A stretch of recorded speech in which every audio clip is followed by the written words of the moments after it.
Hey guys, what's going on? Hope you're all enjoying the new patch. It's Zumio here. I'm going to be giving you my take on the talents and glyphs in 5.0. I kind of just waited a day to release this so I could do some testing and duel some people, some glads and stuff, which I have a lot of footage against. And I've come to a couple of conclusions. The spec is good, but there is no like cookie cutter spec anymore. There is no, you have to take this, you have to take this. It's all relative. It all depends on what you're fighting, what you're facing. And that is entirely the whole point of the new design. In Arena, in MOP, you can even see who you're fighting before the arena starts, like you can see what comp. And they've basically designed this so that you can switch it all around depending on who you're fighting. And it's the same thing in duels and stuff. So, for example, this first tier, at the moment I'm spec'd for fighting melee classes, so I have the root, but if I was fighting a mage, this spec would be pretty useless. I'd take post-haste for the movement impairing effects, movement and the speed, and I'd also take silencing shot for the 20-second cooldown on a 3-second CC. So, I can't really say, yeah, take this, take this, take this, but I think that's a really good thing. I like that aspect of this, this talent tree. I'm going to say that typically versus melee, this is the spec that I'm using, apart from, say, Rets, because I'm taking Silencing Shot, and Post-Haste versus Rets, because a root is kind of useless, they can just hand freedom it, and you've wasted a whole talent point. Whereas this, you have the sprint for 8 seconds, which is really nice. I haven't used Crouching Tiger, Hidden Chimera that much, because I really like the bonuses that these give you. I think just the state of PvP at the moment. These are really nice, but this could come into play versus stuff like Elemental Shamans, who I haven't had much dueling against yet. But yeah, this is basically really nice. An 8-second root that doesn't seem to be dispellable is awesome, especially versus stuff like Warriors. I'm having loads of fun with this because it means you can get traps off it as well, due to the fact that it's not dispellable. So in Arena, you'll be able to use this near someone, they get a trap off, which is awesome. Again, post haste is amazing versus stuff with a lot of roots, mages, etc. just because it breaks them, as well as giving you the sprint. As for the second tier, Silencing Shot, I'm using it versus basically every single caster. I haven't met a caster that I haven't needed to use Silencing Shot on yet, but I also used it against Rets and stuff, so there you go. Wyvern Sting, DRs with Trap, it's not useful at all. I haven't used it, I haven't spec'd it. I spec'd it once on the beta, found out it DR'd with Trap, and decided never to spec it again. It has almost no use because of that. Binding Shot is quite simply fantastic. It's being overlooked by so many people for no reason. This is literally key to many of my tactics versus melee classes at the moment. It basically gives me a 100% win rate if I use it right. It's just fantastic. You can just stop so much with it. It's all preemptive, so I love that aspect of it. This next tier, I was using Acceleration at the start, but I've kind of found Spirit Bond to be much better, just because, like, as a hunter playstyle at the moment, you can max range people quite easily, and you can CC, you've got a lot of CC, and it just seems to do more than Exhilaration, unless you use Readiness, and it's a really short fight, then obviously Exhilaration's better, but Spirit Bond just seems slightly more powerful, and that's fine, because you're taking straight up healing versus hot, basically. But I'm liking Spirit Bond, it fits my playstyle better than Exhilaration. The only issue with this is that pets die quite a lot, and of course you lose Spirit Bond if that happens. You need to keybind Cower, which is the damage reduction thing from your pet. That's helped me quite a lot, and keybind Dash as well. That kind of offsets the movement speed reduction you get when your pet's cowering, so that's kind of quite nice.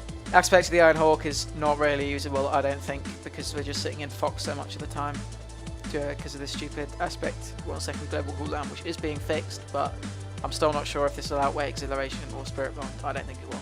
This next tier, Fervor, has been quite nice. I've used it a little bit. On-demand focus is awesome. Dire Beast is good to some extent, because with Beast Mastery it scales with Beast Mastery Mastery. Yeah, the Mastery you get from Beast Mastery, which increases your pet's damage, scales with Dire Beast. So Dire Beast does more damage if you're a Beast Master Hunter. The only issue is it can be CC'd, and it's not hard to CC something for 15 seconds nowadays. It doesn't do that much damage. So, you could end up getting almost no focus back off this, and so it's for that reason I just don't think it's as good as the other two. Thrill of the Hunt is the one I've been using. It's fantastic. A 30% chance is whopping. I remember when this was 10% and I thought it was good then. So nowadays it's really good. It's just a load of free arcane shots. The only issue is it can proc when you're bestiary reft, and then it's kind of useless. But, the fact that it doesn't seem to have an internal cooldown makes it definitely the one that I'm using.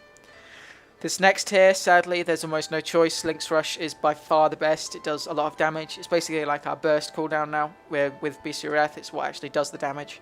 I really like it. Blink Strike, I've used it a couple of times and it is nice. It is nice. I just wish the cooldown was slightly less. It is free focus cost like Link's Rush, so you know, it's good.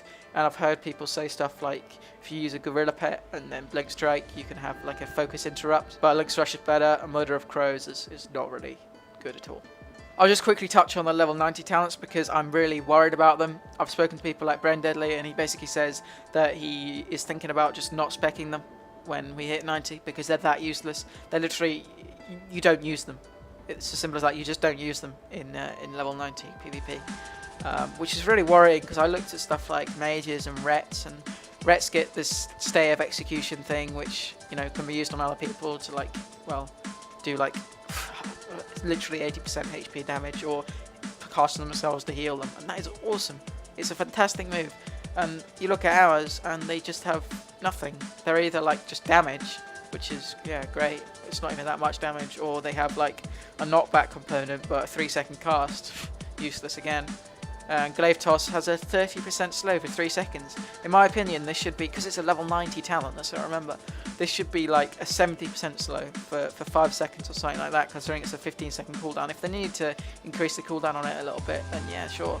Because right now we only have Concussive Shot as our slow, which just isn't good enough. If versus rogues, it's a nightmare at the moment. Everything's getting dodged left, right, and centre. Scatter Shot, Concussive Shot, and you know it's just impossible to kite them if everything's getting dodged. Well, firstly, Scatter Shot should be made undodgeable, but perhaps this Glaive Toss thing, they definitely need to up the movement speed, reduce even, because 30% is nothing. It's a level 90 ability. I mean, come on, give it some use.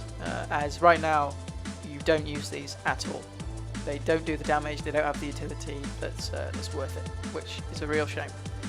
As for glyphs, I'm still currently set up for melee, as I mentioned earlier. So I'm using a knockback glyph, a Master's Call glyph, and a camouflage glyph. This camouflage glyph I found really nice. I have been changing disengage for Master's Call versus melee in 1v1. It is really nice because it basically gives you max range when used with the parachute, which is awesome. For a strategy that I'm going to unveil in a video upcoming versus warriors. It's just really nice. For casters, I'm not using this. I'm using something drastically different. I'm using the Master's Call glyph generally versus mages and stuff that can CC my pet. Glyph of Mempet is mandatory. I'm talking Shadow Priests, mages. You need to be able to dispel the fears and the roots on your pet so your pet can keep doing damage. So I definitely recommend taking this glyph. But the glyph I'm having most fun with is this. Oh my god, it's amazing versus casters. I've done some crazy stuff. I've reflected Psychic Horrors from Shadow Priest. I've reflected Elemental Mastery, Lava Bursts. I've reflected Deep Freezes. It's fantastic. I absolutely love it. It means the melee range have to take real care when casting on you, because if they haven't used deterrence, you can essentially reflect a lot of damage, which is awesome. That just about sums it up, as I haven't really used many of these other glyphs. I'm sure there's some good ones in there. I was looking at this Black Ice one, and I'm definitely going to learn that, because that has some nice potential. But my strategy at the moment involves freezing traps rather than frost traps, so, you know, I'm not sure how much use I'll get out of this. Hope you found this video somewhat helpful. I hope it shed some light on the situation with the talents. That there's no point, I don't think there's any point asking people for, you know, what spec do I use. It's all about your playstyle and what you're fighting against, and you need to definitely remember that and customize your character every time. You know, every time you fight a caster or a warrior, because that's what everyone else is doing. As always, I hope you enjoyed the video. Keep your eye out for a warrior guide, which I'm gonna introduce probably tomorrow if I get the editing done. I have some really awesome footage. So I'll see you then. See me out.